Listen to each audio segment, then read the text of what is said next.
You know, Technetium-99m as a radionuclide comes really close to some of the properties that we talked about. And that's why you see it used in various labeled forms to perform greater than 80% of the non-PET nuclear studies.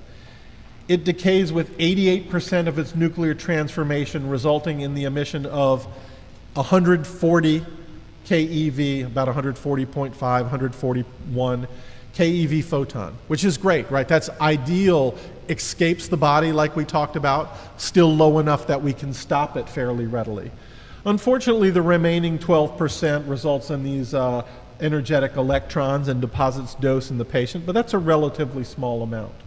And for that reason, there's been a lot of chemistry developed around technetium.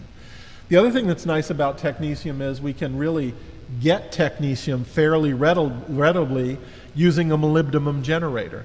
So here's alumina absorbed with molybdenum, and as it decays, some of that decays to technetium, it becomes water soluble in that. And so here's a sterilized solution of saline connected through that column via this tubing.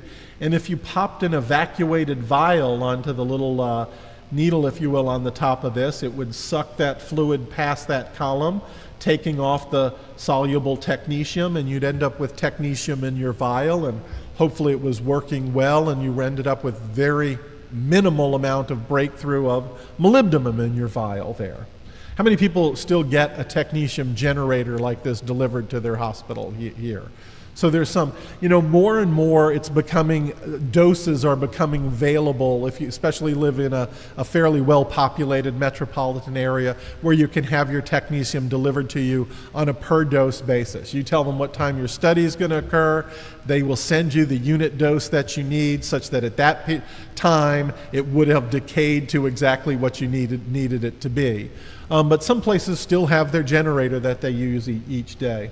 And if you have the generator, one of the things that you know that's really nice about it is if you start off with no technetium and just your molybdenum, and you watch after about a 24-hour period, you reach a peak in the amount of technetium that's available there. So you can take all the technetium from the generator and then let the next 24-hour period go on where, again, that amount of technetium was going to rise over time as that molybdenum decays until it's time to elute the generator once again. So it's really nice to set up.